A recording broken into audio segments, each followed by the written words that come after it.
Welcome to God and Country Biblical Exposition. On this week's program, I'd like to discuss the moral dilemma that's happening in Arizona. As you know, with the overturning of Roe Wade, the question of abortion returned to the states. Back in 1973, when Roe was passed, 33 states had laws making abortion practically illegal. But the Supreme Court took the authority to overturn all of those anti-abortion state laws, which is really outrageous if you think about it. 9 men arrogantly assuming that they had the moral authority to overturn historic state law and centuries of Western moral law. They were claiming that our forefathers were morally wrong in their belief that abortion was murder. I wouldn't want to stand in their shoes on Judgment Day. Even in the earlier 20th century, the American Medical Association was actively opposing the practice of abortion. Remember the Hippocratic Oath? Quote, "Do no harm, neither will I perform an abortion on a woman." Yes, that's actually the wording. Just shows how far we have fallen. Over the course of Roe being the law of the land, many states passed legislative laws restricting abortion. In 2022, the conservative Arizona legislature and the governor passed a law that no abortions were allowed past 15 weeks. That is early in the second trimester. Not as stringent as the heartbeat bill, which just passed in Florida, where there can be no abortions after 6 or 7 weeks. But a 15-week abortion ban was the best law conservatives could get passed in Arizona back in 2022. Back in 1973, the Roe federal court decision overturned Arizona's previous abortion law from 1864, which outlawed all abortions and gave a 5-year jail sentence for anyone who performed an abortion. But again, under Roe, states could restrict abortion but not eliminate it. So in 2022, Arizona implemented a 15-week ban. However, now that Roe was overturned, 2 laws are on the books in Arizona: the 1864 law and the 2022 law. But the 1864 law was written into the state's constitution. The 2022 law was a legislative law. And last week, the Arizona Supreme Court ruled that the 1864 constitutional law trumps the 2022 legislative law, making abortion completely illegal in the state of Arizona with jail time for abortion providers. The law of Arizona reverts back to the state law before 1973. So amen. This is great. Abortion is the murder of an innocent baby, but there's only one problem.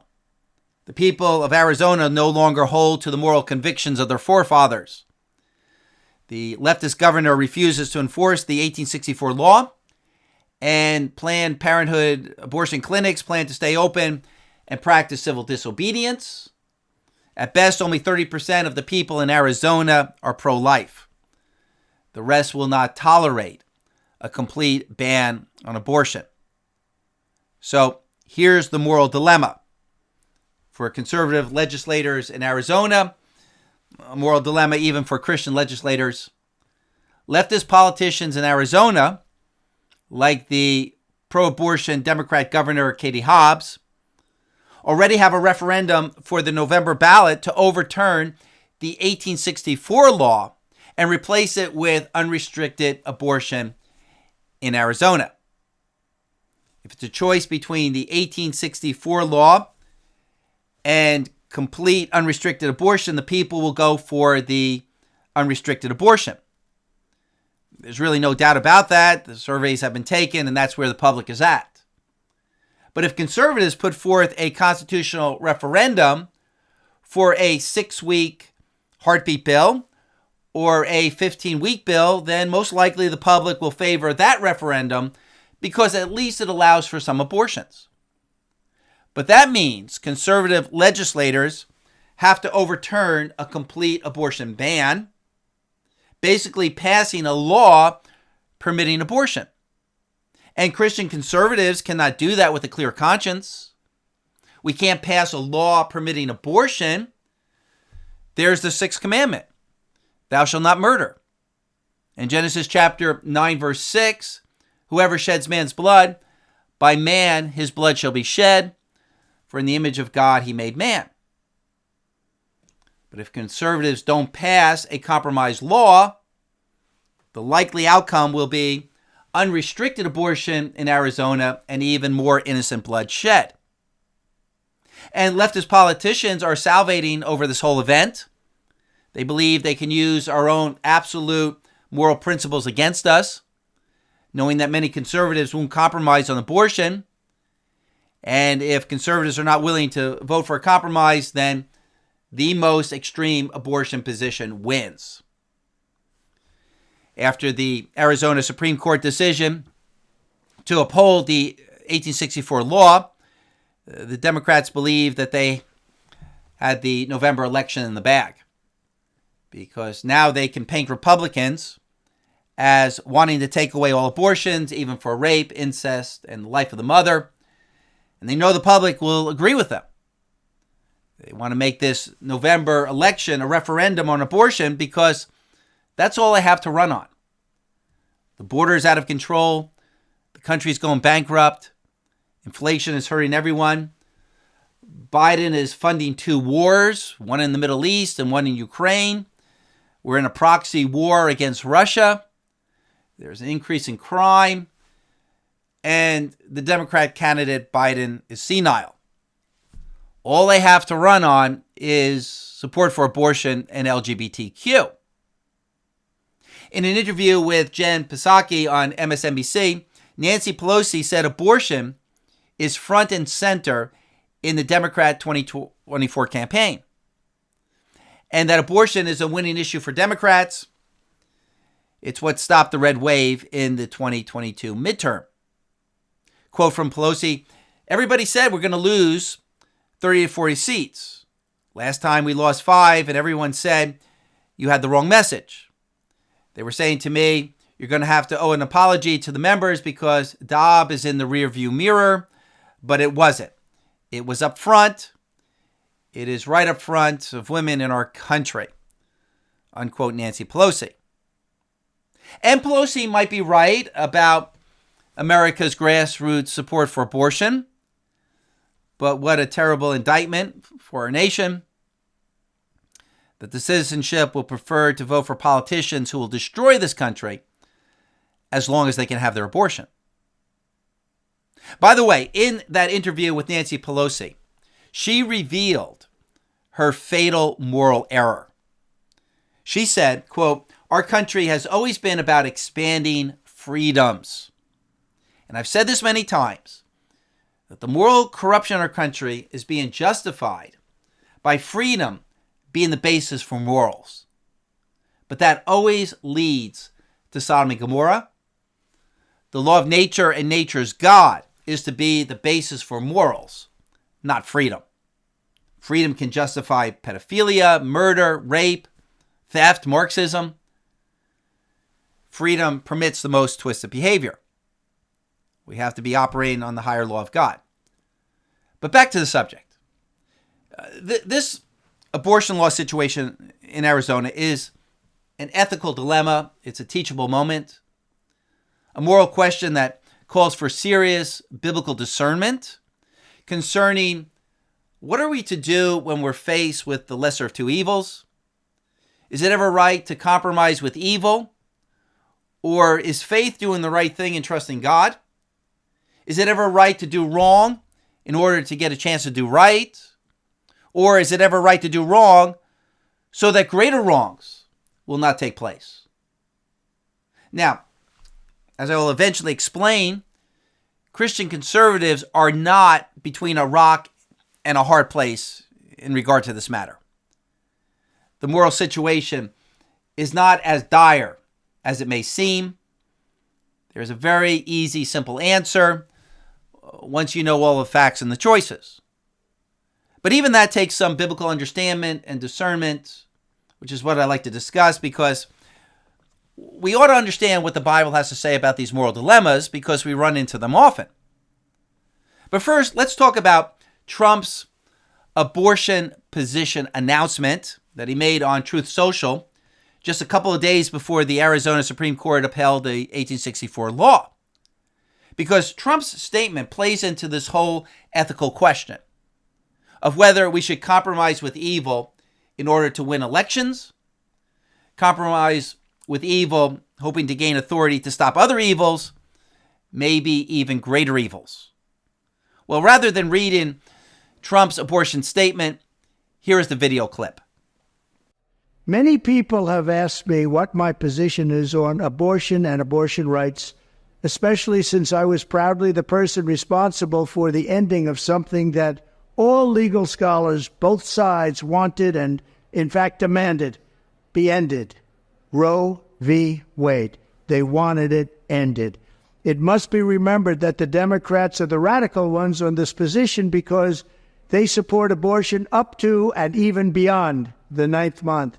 The concept of having an abortion in the later months and even execution after birth, and that's exactly what it is. The baby is born, the baby is executed after birth, is unacceptable, and almost everyone agrees with that.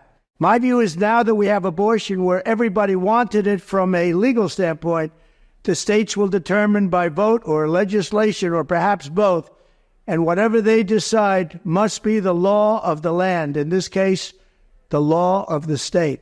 Many states will be different. Many will have a different number of weeks, or some will have more conservative than others, and that's what they will be. At the end of the day, this is all about the will of the people. You must follow your heart or, in many cases, your religion or your faith.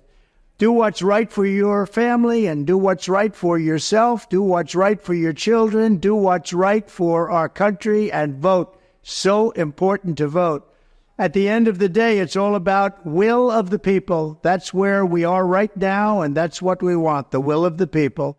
I want to thank the 6 justices, Chief Justice John Roberts, Clarence Thomas, Samuel Alito, Brett Kavanaugh, Amy Coney Barrett, and Neil Gorsuch, incredible people, for having the courage to allow this long-term, hard-fought battle to finally end. This 50-year battle over Roe v. Wade took it out of the federal hands and brought it into the hearts, minds, and vote of the people in each state. It was really something. Now it's up to the states to do the right thing. Like Ronald Reagan, I am strongly in favor of exceptions for rape, incest, and life of the mother. You must follow your heart on this issue, but remember, you must also win elections to restore our culture and, in fact, to save our country, which is currently, and very sadly, a nation in decline. Our nation needs help. It needs unity. It needs us all to work closely together. Democrat, Republican, liberal, conservative, everyone, we have to work together. We have to bring our nation back from the brink, and that's where it is. It's at the brink, and we will. We will do it. I promise you, we will do it. Always go by your heart, but we must win. We have to win. We are a failing nation, but we can be a failing nation no longer. We will make our nation great. We will make our nation greater than ever before. Thank you very much. So in response to Trump's statement, there was social media chatter in the Christian community. Some were asking, are you still going to vote for Trump? He's pro-choice, killing a baby in the womb because he or she was the product of rape or incest is still murder. How can you vote for someone who's a murderer? There are pro-life groups called abortion abolitionists who adamantly believe in no exceptions, no compromise.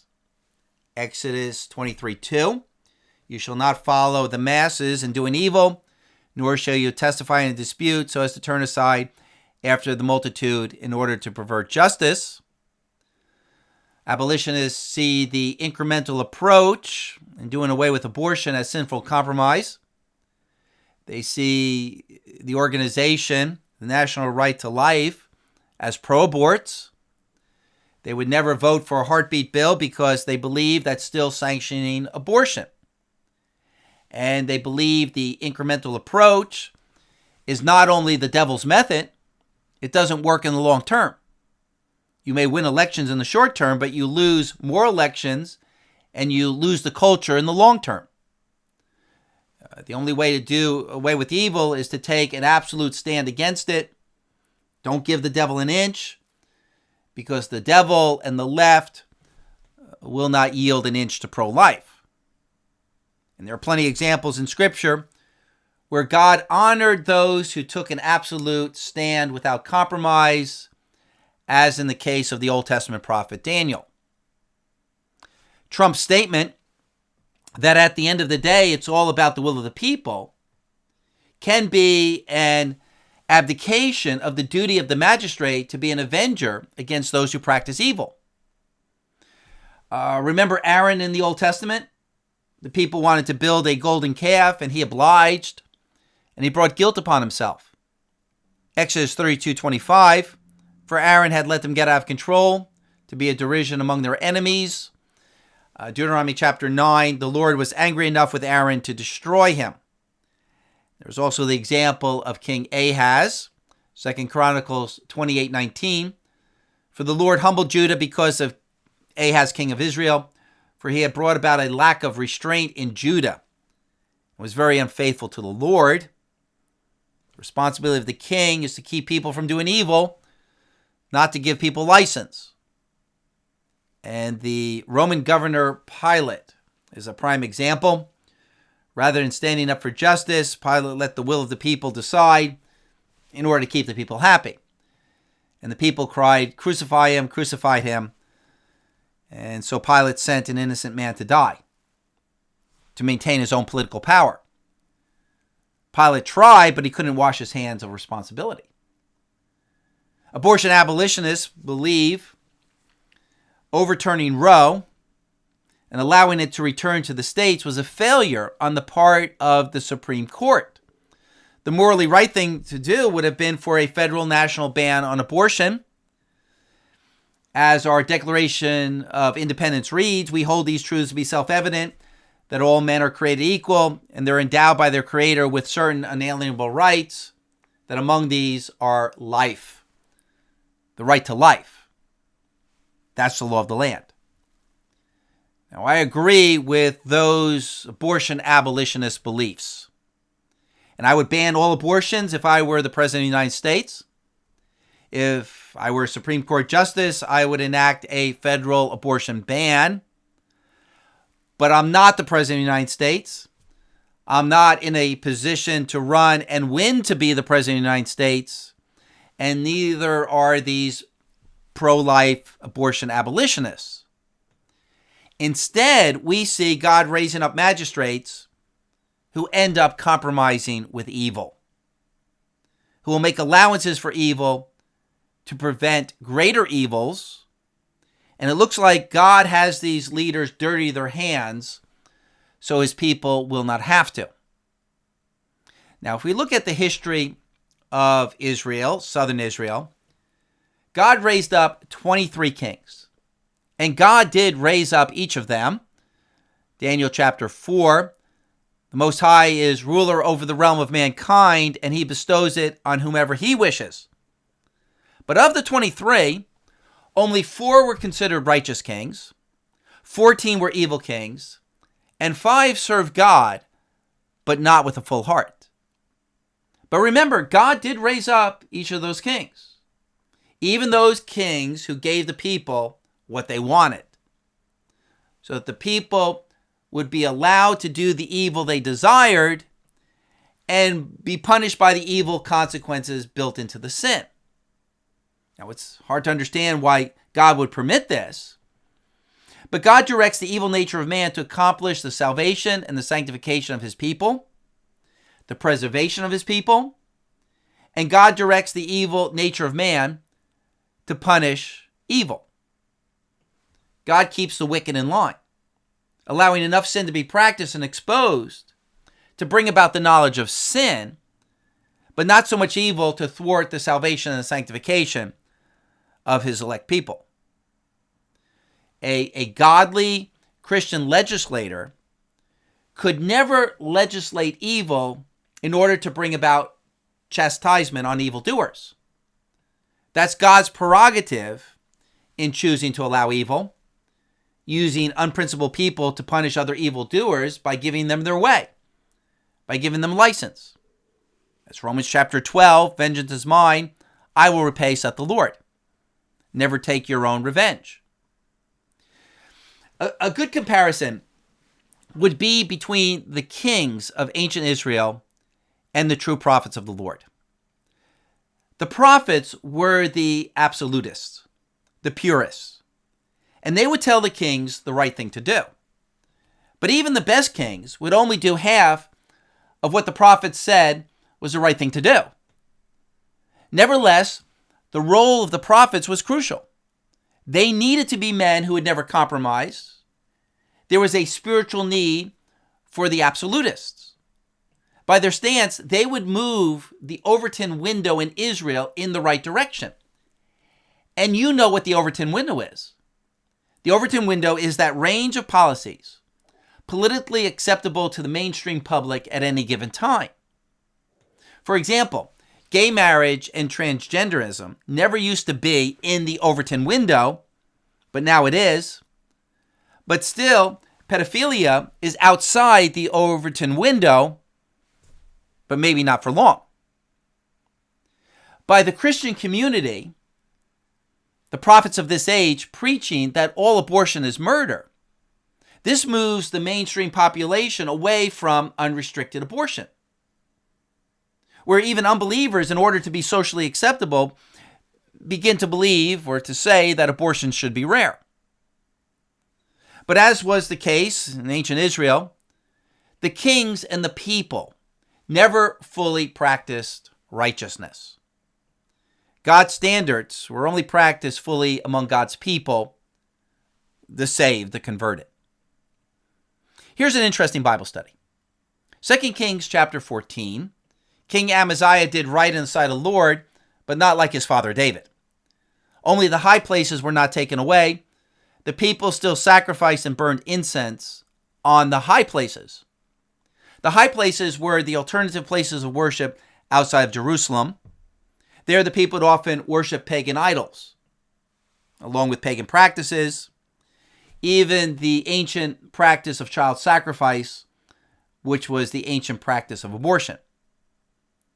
But even with all the reforms in the capital, the kings often didn't have the police power to stop all the evils in the countryside. Also in 1 Kings chapter 15, verse 35, Jotham became king of Israel. He did what was right in the sight of the Lord. He did according to all that his father Uzziah had done. Only the high places were not taken away. The people still sacrificed and burned incense on the high places. Also concerning King Asa, 2 Chronicles 15:17, but the high places were not removed from Israel. Nevertheless, Asa's heart was blameless all of his days. And also King Jehoshaphat, 2 Chronicles chapter 20, verse 32. He walked in the ways of his father Asa and did not depart from it, doing right in the sight of the Lord. The high places, however, were not removed. The people had not yet directed their hearts to the God of their fathers.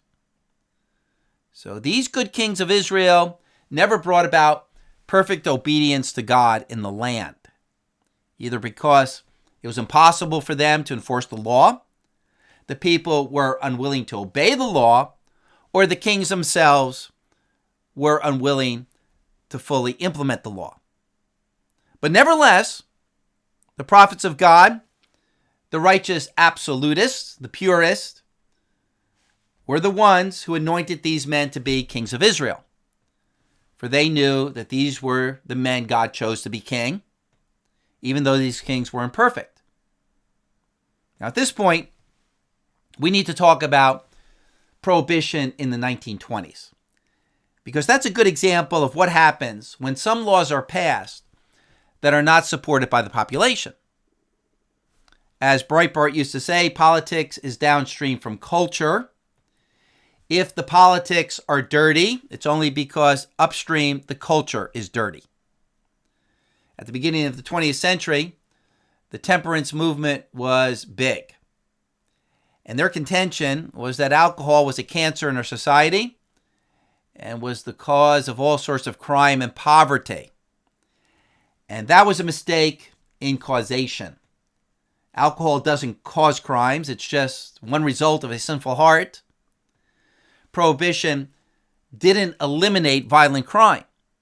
It most likely made the situation worse. But even though the culture wasn't on board with teetotaling, the Temperance Society decided to use political pressure to outlaw alcohol. Wayne Wheeler was the political brains behind getting prohibition passed. Political polling, surveying, and campaigning was just coming of age. And Wheeler figured out that almost every politician wins by just 5% of the vote. And if he could get just 5% of the population to be absolutists and refuse to vote for any politician who wasn't for prohibition, Wheeler could then put them out of office. Wheeler could control the politician. So he got all the politicians to pledge to pass prohibition, and then, only then, would the small number of temperance people give them their vote. But the problem is the other 95% of the society wasn't on board with prohibition. Now, sometimes it does take a righteous minority to move a nation to do what's right, but other times it's the tail wagging the dog.